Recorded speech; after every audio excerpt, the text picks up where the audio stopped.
প্রিয় বন্ধুরা, welcome back to my channel Riyasha. তোমরা কেমন আছো প্রিয় বন্ধুরা? অবশ্যই কমেন্টে জানিও। আশা করি ভালো আছো, আমিও ভালো আছি। আবার একটা নিয়ে আসলাম নতুন একটা ভিডিও, আর অনেক দিন পর করছি ভিডিওটা। তোমরা কিছু মনে করো না, কারণ এতদিন থেকে আমি টাইম পাচ্ছিলাম না তোমাদেরকে শেয়ার করব।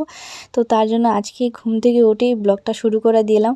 আর ঘুম থেকে উঠেই দেখছি জানলা খুলে এইদিকে অনেকটাই কুয়াশা ছিল, রাস্তাঘাট কিছুই দেখা যাচ্ছিল না। আর টকিকে দেখো, টকি আমার শাশুড়ি মাকে দেখে কি করছিল। যেমন ও নতুন দেখেছে আমার শাশুড়ি মাকে, কারণ ওনার গায়ের মধ্যে চাদর ছিল। ওই চাদরটা দেখে ওনাকে এতটা ঘাউ ঘাউ করছিল, কি বলবো তোমাদেরকে বলে বোঝাতে পারছিলাম না। আর আমার শাশুড়ি মা ওকে উকিঝুঁকি মারছিল না, তো তার জন্য ওই রকম করছিল। আর তারপর দেখো তোমাদের দাদাভাই ঘুম থেকে উঠে ব্রাশ করছিল, এখন পর্যন্ত মুখ টুক ধোয়নি। আর দেখো অনেকটাই কুয়াশা, অনেকটা ঠান্ডাও লাগছিল, আর কিছু দেখা যাচ্ছিল না ওই রকম। এখন তো তবু ভালো কিছুটা হলেও দেখা যাচ্ছে, কিন্তু আরও কিছুক্ষণ আগে কিছুই দেখা যায়নি।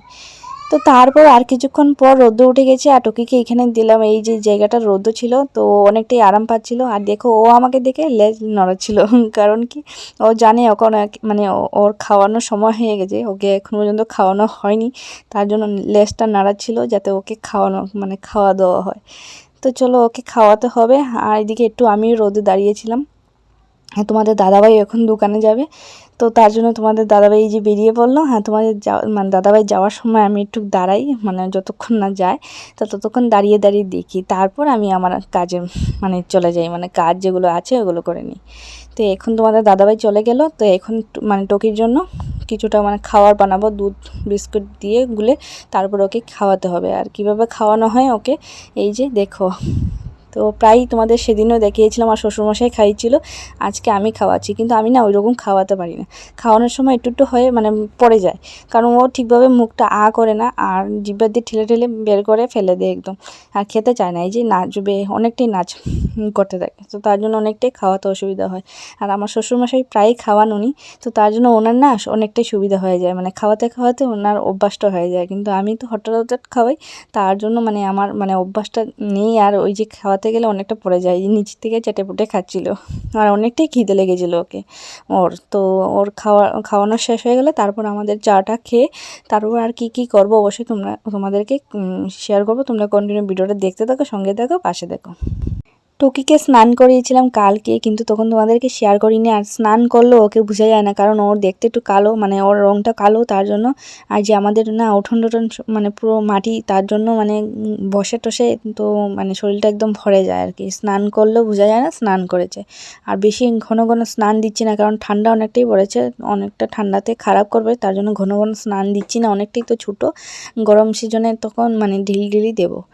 তো ওকে খাইয়েও নিলাম। আর ওর জন্য না দুটো জিনিস আনতে হবে, ওর গলার বেল্টও আনতে হবে, আর একটা চেইন আনতে হবে, কারণ এই যে দড়িটা দিয়ে টান দেওয়া হয় তখন না অনেকটাই গলাতে ব্যথা পায়।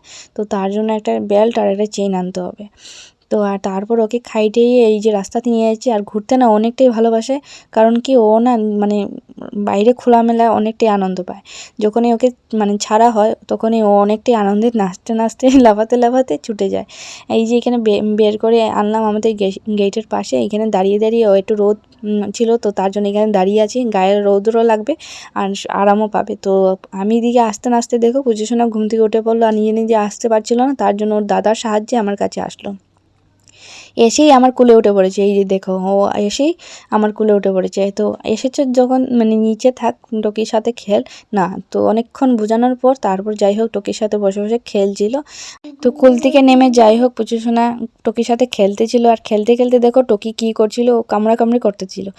ওর না অনেকটাই স্বভাব, আমাকেও একটু কামড়ে টামড়ে রাখে না, তো হঠাৎ দাঁত টাত লেগে যাবে, তার জন্য পুচুসোনাকে বলছিলাম দূরে থাক। তো ওকে একটু ঘুরিয়ে টুরিয়ে যদি পটি করে তো করলো, না হলে আবার চলে যাব, কারণ অনেকটাই কাজ আছে।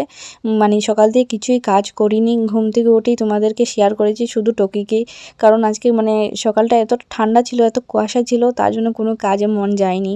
ভেবেছিলাম না একটু বসে থাকি আরাম করি, ওইরকম করতে করতে আর কি সকালটা অনেকটাই বেলা হয়ে গেছে, তো ঘরের অনেকটাই কাজ রয়ে গেছে। তো এখন ওকে নিয়ে যাব ঘরে গিয়ে অনেকটাই কাজ করতে হবে। এই যে পুচুসোনাকে বললাম চলে যা, নিয়ে চল, আর টকি মনে হয় না আর পটি টুটি করবে, তো তার জন্য ওকে নিয়ে আবার বাড়িতে উঠছিলাম। আর ওর অনেকটাই না ঘুরতে গেলে আর বাড়িতে আসতে চায় না, এই যে ঘুরতে গেলে বাড়িতে আসতে চায় না। আর পুচুসোনা এইভাবে টান দিয়েছিল দড়ি, আমি বলছিলাম তখন গলাতে অনেকটাই চোট পাচ্ছিল, একটু লুজ করে ধর, না হলে অনেকটাই চুট পাচ্ছিল। তো কারণ কি বেল্ট টেল্টও নেই, আর এই দড়ি দিয়ে টানলে অনেকটাই চুট পাওয়া যায়, তো তার জন্য বলছিলাম একটু লুজ করে ধরার জন্য। তো তারপর দেখো আমার শাশুড়িমা ওইদিকে উঠোন ঠুঠোন ঝাড় দিয়ে মানে বাসি কাজ যেগুলো ছিল সব কিছু আমার শাশুড়িমাই করে নিচ্ছেন। কারণ কি আমি তো সকাল থেকে কিছুই করছি না, শুধু টকির সাথেই খাওয়ানো, তারপর ওকে ঘোরানো, ওর সাথেই সব কিছু। তো সকাল থেকে আমি আর কোনো কাজে হাত দিইনি, আর শাশুড়িমাই করছিলেন, আর আমি দিকে ঘোরাফেরা করছিলাম। তো তারপর এখানে টকিকে বেঁধে দিয়েছি। আর টকি না মিনিকে দেখে একদম সহ্য হচ্ছিল না, ওর ধারে কাছে ছিল মিনিকে না ও দেখতে পারে না, কারণ মিনি ওর যেগুলো খাওয়া দাওয়া হয় ওকে মিনি সব খেয়ে নেয়, তার জন্য মিনিকে আর দেখতে পারে না। তো টকিকে আনার পর চাটা বানিয়ে সবাই খেয়ে নিলাম। তারপর ঘরটর মুছে এই সামনের দিকে আসলাম, এসে বারান্দাটা মুছবো বলে আসলাম। এসে দেখছি আমার শাশুড়ি মা এই সামনের দরজার সামনেটা মুছে নিয়েছেন, মানে লেপালা মোছা না করলে ভালো লাগে না, ধুলো উঠতে থাকে, তার জন্য এই জায়গাটা লেপে নিয়েছেন। আর এদিকে দেখো টকির অবস্থা, টকি খোলা পেয়ে কি বলবো, অনেকটাই আনন্দিত ছিল। কারণ কি ওর গলা থেকে দড়িটা খুলে দেওয়া হয়েছিল, কারণ আমার শ্বশুরমশাই বলছিলেন যে এতদিন তো বাঁধা ছিল কিন্তু অনেকটাই অসুবিধা হচ্ছিল, তো একটু খুলে দিই গলা থেকে, তো দেখি একটু দৌড়ো দৌড়ো করবে, অনেকটাই ভালো লাগবে। তো তার জন্য ওর গলা থেকে দড়িটা খুলে দিয়েছিল। আর গলা থেকে দড়িটা মানে খুলে দেওয়ার সাথে সাথে অনেকটাই খুশি ছিল। আর কি করছিল দেখো, আর পুজোশোনা না ওকে যেতে দিচ্ছিল না, ওকে ধরে ধরে হাত দিয়ে যেতে যেতে রাখছিল না, একদম টিপে টিপে। তো তারপর দেখো ও খোলা পেয়ে ওই আমার দাঁড়িয়ে আসলো, এসে এই যে আমাকে কামড়াকামড়ি করছিল। ওর না একটা স্বভাব, দাঁত দিয়ে কামড় টামড় নামালো মানে শান্তি পায় না মনে হয়। তো ঘরে ঢুকতে ছিল, আমি ওকে ঘরে ঢুকতে দেইনি, তার জন্য ওইদিকেই চলে গেল ছুটে। তো সকাল থেকে টুকির সাথে খেলাধুলা করে আর কন্টিনিউ ভিডিওটা করিনি। এখন দুপুর হয়ে গেছে, স্নান টান করে ঠাকুর সভা দিয়ে সকালে খাওয়া দাওয়া হয়ে গেল। এখন রান্না চলছিল, তো তার মধ্যে কি করেছে পুজোশোনা, ও ঠাম্মার সাথে অনেকটাই ঝগড়া করছিল। কারণ কি ওর ঠাম্মা ওকে মারছিল, ওর ঠাম্মা না বাসন ধুতে ছিল, তো অনেকটাই দুষ্টুমি করছিল। আর তখন ওর ঠাম্মা বাঁশ এনে ওকে মেরেছিল এক দুটা, তো এক দুটা খেয়ে অনেকটাই মানে রাগে কি করবে, আমাকে যেই দেখেছে ক্যামেরা নিয়ে আসলাম, ও একদম ইট আমার গায়ে মেরে রাখিনি, অনেকটাই রাগি ছিল তখন। তো তারপর এদিকে আসলাম রান্নাটা তোমাদেরকে শেয়ার করতে, কারণ রান্না করার সময় তোমাদেরকে শেয়ার করতে পারিনি, অনেকটাই ব্যস্ততা ছিলাম, আর মোবাইলে চার্জ ছিল না, তার জন্য মানে ভিডিওটা করতে পারিনি। তো কারেন্ট ছিল না সকাল থেকে, তার জন্য। তো এইদিকে লাউ দিয়ে মানে পানি লাউ দিয়ে বানিয়েছে মুগ ডাল দিয়ে। আর এইদিকে দেখতেই পেরেছিলে মানে শিম পুর বানাচ্ছিলাম, তো পুর টুর একদম ভরে রেখেছি, আর কড়াইটা বসিয়ে রাখলাম, এখন পুর বানাবো। এই যে শিমের ভিতরে পুরটা দিয়ে দিলাম, শস্য পুর বানিয়েছিলাম। আর এদিকে পনির, তো আজকে নিরামিষ, তার জন্য পনির রান্না করলাম, আর শিম পুর থাকবে, আর এদিকে লাউ দিয়ে মুগ ডাল দিয়ে বানালাম। তো তারপর দুপুরবেলা খাওয়া দাওয়ার পর তোমাদেরকে শেয়ার করতে পারিনি, ঘুমিয়ে পড়েছিলাম, আর সন্ধ্যা হয়ে গেছে। তো সন্ধ্যাবাতির পর আবার কন্টিনিউ করছিলাম ভিডিওটা। তো আমার শাশুড়ি মা এখানে বসে বসে অনেক দিন হয়ে গেছে মানে পিঠে টিঠে তো আছে, কিন্তু এইগুলো বানানো হয়নি সংক্রান্তির সময়, তার জন্য নারকলও পুর ছিল। তো নারকলের পুর থাকা সত্ত্বেও আমার শাশুড়ি মা বলছিল এইগুলো বানিয়ে নিই, কারণ সংক্রান্তির সময় তো বানানো হয়নি, তার জন্য এগুলো বানাতে বসে গেছেন উনি। তো উনিই বানাচ্ছেন, আমি তোমাদেরকে শেয়ার করতেছিলাম।